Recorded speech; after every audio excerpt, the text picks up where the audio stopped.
மகர ராசி திருவோண நட்சத்திரம். ஸோ இவங்களோட சிறப்புத்தன்மை என்னன்னு சொல்லிட்டு இந்த வீடியோவில் பார்க்கலாம். ஸோ மகர ராசியோட அதிபதி யாருன்னு பார்த்தோம் அப்படின்னா சனீஸ்வரர். ஸோ திருவோண நட்சத்திரத்தோட அதிபதினா சந்திரன். ஸோ திருவோண நட்சத்திரனாவே அதற்கான கடவுள் யாருன்னு பார்த்தோன்னா திருமால் தான். ஸோ திருமால் அப்படின்னாவே ஒரு காக்கக்கூடிய தெய்வம். அதனால் திருவோண நட்சத்திரம் பார்த்தோம் அப்படின்னா தனக்காக ஒரு விஷயத்தை செய்யறதை விட மற்றவங்களுக்காக தான் அதிகம் செய்வாங்க. அதுதான் அவங்களுக்கு சக்ஸஸும் கொடுக்கும்.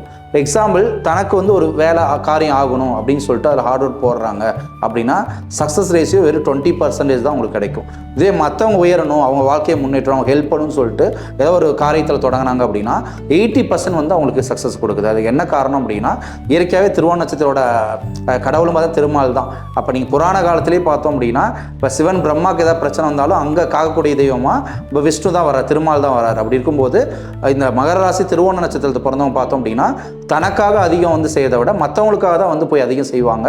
ஸோ மொத்தத்தில் பார்த்தோம் அப்படின்னா உழைப்போட சிகரம்னே சொல்லலாம். உழைப்பும் பார்த்தோன்னா ரொம்ப ரொம்ப ஹார்ட் ஒர்க் போடுவாங்க. ஸோ மகராசி திருவோண நட்சத்திரம் மாதிரி ஹார்ட் ஒர்க் பண்ணுற பர்சன் யாருமே கிடையாது.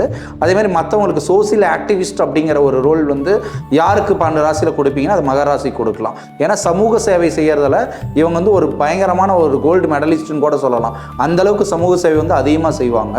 அதனால் தாராளமாக யாருக்காவது வேலை கொடுக்கணும், இவங்க கரெக்டாக செய்வான்னு நினச்சி நீங்கள் கொடுக்க நினச்சிங்க அப்படின்னா அது மகர ராசி திருவோண நட்சத்திரம் கொடுக்கலாம். அதே மாதிரி இயற்கையாகவே இவங்களோட குணாதிசயம் இப்படி இருக்கிறனால இது யார் நினச்சும் சேஞ்ச் பண்ண முடியாது. அதனால் உங்கள் வீட்டில் இருக்க யாராவது உங்கள் நண்பரோ இல்லை தெரிஞ்சவங்களோ மகராசி திருவோண நட்சத்திரத்தில் இருந்து அவங்க மற்றவங்க உதவி செய்கிறாங்க, நீ உனக்கு பாருன்னு சொன்னால் கூட அவங்க அப்பயுமே மற்றவங்களுக்கு தான் அதிகம் செய்யக்கூடியது அதிகமாக இருக்குது. ஸோ மகராசி திருவோண நட்சத்திரம் உங்கள் நண்பராக இருந்தால் அவங்க ரொம்ப அதிர்ஷ்டசாலியாக இருப்பீங்கன்னு சொல்லலாம்.